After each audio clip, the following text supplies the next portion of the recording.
Sir ఇప్పుడు winter season start అయిపోయింది. So cold, cough మెయిన్‌గా మనం చూసుకుంటే సైనస్ ప్రాబ్లమ్‌తో చాలా మంది బాధపడుతున్నారు. అసలు ఈ సైనస్ అంటే ఏంటి? ఇది ఎందుకొస్తుంది? ఇది సైనస్ అనేది సైనసైటిస్ అంటాం దాన్ని యాక్చువల్గా.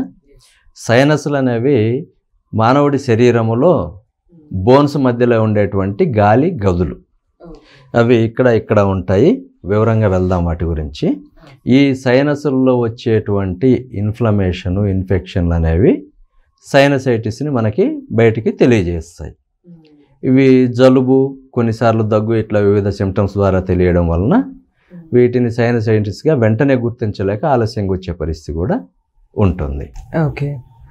సో ఇప్పుడు సైనస్ అనగానే చాలామంది హెడేక్ వస్తుంది అని అంటారు. లేకపోతే కొంతమంది నోస్ కారకున్నా కూడా చాలా వాయిస్ చేంజ్ అనేది ఉంటుంది. సో ఎటువంటి సిమ్టమ్స్ ఉంటాయి సార్ దీంట్లో మెయిన్గా?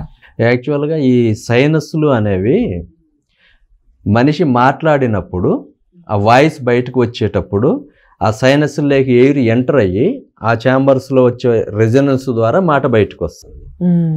అందువలన సైనసైటిస్ వచ్చిన వాళ్ళకి వాయిస్లో తేడా వస్తుంది. మీరు అడిగారు వాయిస్లో ఎందుకు తేడా వస్తుంది అన్నారు. ఈ జలుబు అనేది అక్కడ ఆల్రెడీ సైనస్లో ఇన్ఫెక్షన్ ఉన్నందువలన జలుబు ఉంటుంది. కొంతమందికి దగ్గు కూడా ఉంటుంది. సివియర్గా జలుబు ఉన్న వాళ్ళకి సైనస్ల వలన నేసల్ బ్లాకేజ్, ముక్కులు బ్లాక్ అయిపోయి ఊపిరాడకుండా ఇబ్బంది పడడం ఉంటుంది. నోటితో గాలి పీల్చుకోవాల్సిన పరిస్థితి కూడా ఉంటుంది. ఇంకా కొంచెం ఎక్కువగా సివియర్గా ఉంటే హెడేక్ వస్తుంది, ఫీవర్ కూడా వస్తుంది. గాలి పీల్చుకోవడం కష్టమయ్యి ఆయాసం వచ్చింది అనుకుంటారు. అట్లా కన్ఫ్యూజ్ అయ్యే వాళ్ళు కూడా ఉంటారు. ఓకే. జలుబు చేసినప్పుడు ఇది మామూలుగా జలుబు వచ్చింది కదా అనే ఉద్దేశం సహజంగా ఉంటుంది. సైనస్ అని కామన్గా ఎక్స్పెక్ట్ చేయం కాబట్టి దీర్ఘకాలికంగా సైనసైటిస్ లోపల ఉన్న తర్వాతనే దాన్ని గుర్తించడం జరుగుతూ ఉంటుంది. ఓకే. ఇట్లాగా ఈ సిమ్టమ్స్ ఉంటాయి సైనసైటిస్. ఓకే. మీరు అన్నట్టుగా చూస్తే ఇప్పుడు కామన్ కోల్డ్కి సైనస్కి అసలు డిఫరెంట్ సిమ్టమ్స్ ఉంటాయా? ఇప్పుడు డిఫరెన్షియల్ డయాగ్నోసిస్కి వెళితే పెద్దగా తేడాలు లేవు. కామన్ కోల్డ్ సివియర్గా వచ్చిన వాళ్ళకి కూడా సైనస్ల దగ్గర ఇక్కడ పెయిన్ ఉంటుంది, ముక్కులు బ్లాక్ అవుతాయి, హెడేక్ వస్తుంది, కళ్ళు నొప్పి, మంట ఉంటుంది, జ్వరం వస్తుంది. సైనసైటిస్లో కూడా అవే సిమ్టమ్స్ ఉంటాయి. ఓకే. కొంచెము తేడా ఎక్కడ వస్తుందంటే ఇక్కడ కలర్ చేంజ్ అయ్యే అవకాశం కొద్దిగా ఉంటుంది.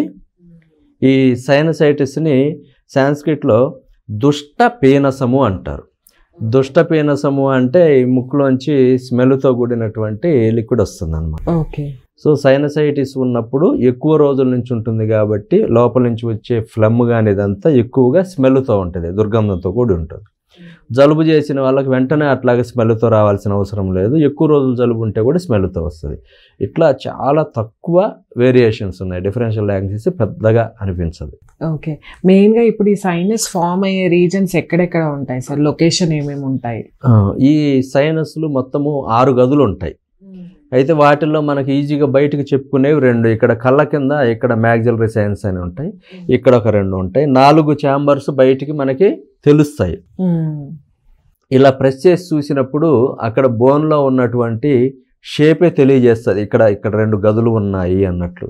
ఇక్కడ కూడా సైనసైటిస్ వచ్చినప్పుడు ఇక్కడ ఈ భాగంలో ఇట్లాగా ప్రెస్ చేసి చూసుకోవచ్చు. ఇట్లా ప్రెస్ చేసి చూస్తే ఇక్కడ దానికి సంబంధించిన ఓపెనింగ్ లాంటిది ఉంటుంది కాబట్టి పెయిన్ తెలుస్తుంది.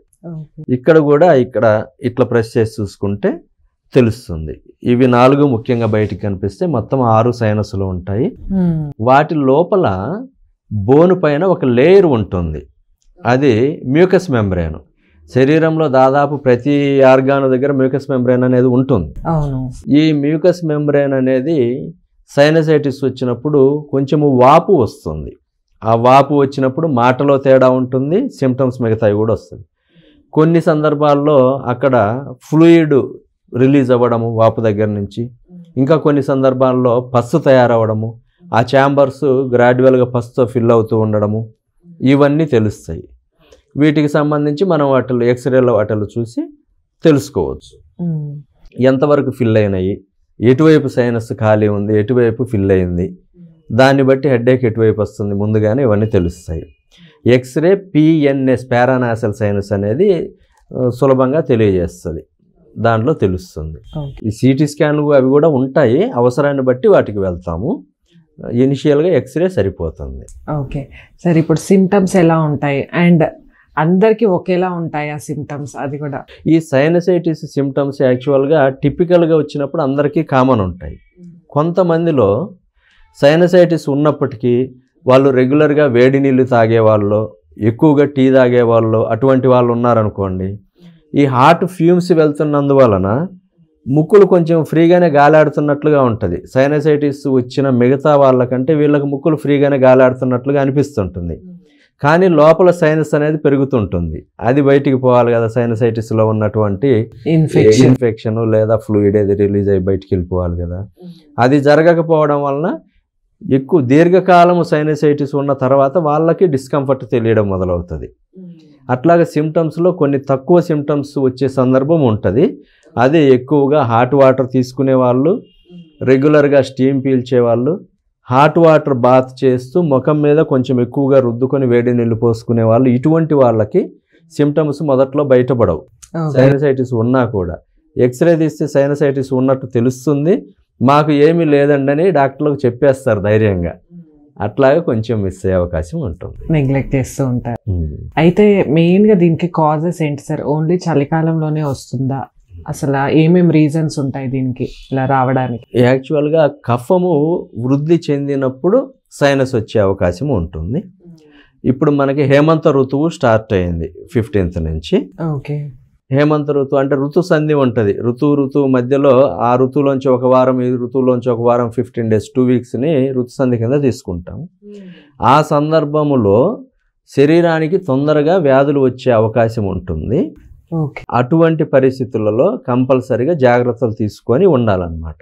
ఇలా జాగ్రత్తలు తీసుకోకపోతే ప్రతి ఋతు సంధిలో ప్రతి సీజన్లో కూడా ఇట్లాగా సైనసైటిస్ లేదా రెస్పిరేటరీ ట్రాక్ట్ ఇన్ఫెక్షన్స్ వచ్చే అవకాశం ఉంటుంది. ఓకే, అయితే ఈ సైనసైటిస్ రావడానికి కేవలం ఋతు సంధి ఒక కారణము కాదు. సీజన్ వైజ్గా సైనసైటిస్ రావడానికి అవకాశం ఉండేటువంటి పరిస్థితి అది. ఓకే, అట్లా కాకుండా life style and food habits లేకపోతే ఇవి ముఖ్యము. మనకు సీజన్లు ఎన్ని మారినా కూడా లైఫ్ స్టైల్ ఫుడ్ ప్రాపర్గా ఉన్నప్పుడు సీజనల్ చేంజెస్ మనల్ని ఏమి చేయవు. ఈ లైఫ్ స్టైల్ ఫుడ్ లేక వస్తే చల్లదనాన్ని, కోల్డ్ అవాయిడ్ చేయాలి ఫస్ట్. ఎక్కువగా చల్లదనంలో ఉండేవాళ్ళు, ఎక్కువగా పొగ పీల్చేవాళ్ళు, ఎక్కువగా దుమ్ములో తిరిగేవాళ్ళు, ఎక్కువగా ఏసీ కింద డైరెక్ట్ ఏసీ తగిలేట్లుగా ఉండేటువంటి వాళ్ళు, కోల్డ్ వాటర్తోనే పాత్రలు తోమడం, బట్టలు ఉతకడం లాంటివి చేయడము సహజంగా స్త్రీలు చేస్తారు కాబట్టి వాళ్ళకి వచ్చే అవకాశము, స్మోకింగ్ చేసేవాళ్ళు వాళ్ళ పక్కన ఉండే వాళ్ళకి వచ్చే అవకాశము, ఫ్రీజ్డ్ ఐటమ్స్ ఎక్కువ కూడా ఫ్రోజన్ ఫుడ్ ఎక్కువ తీసుకునే వాళ్ళకి, అలర్జీస్ ఉన్నప్పుడు ప్రిజర్వ్డ్ ఫుడ్ తినే వాళ్ళకి వచ్చే ఛాన్స్ ఉంటుంది. ఓకే, ఇవి మెయిన్గా ఉండే రీజన్స్. సో ఇవన్నిటిని అవాయిడ్ చేస్తే సీజనల్ చేంజెస్ వచ్చినప్పుడు కూడా దీన్ని అవాయిడ్ చేయొచ్చు అంటారా?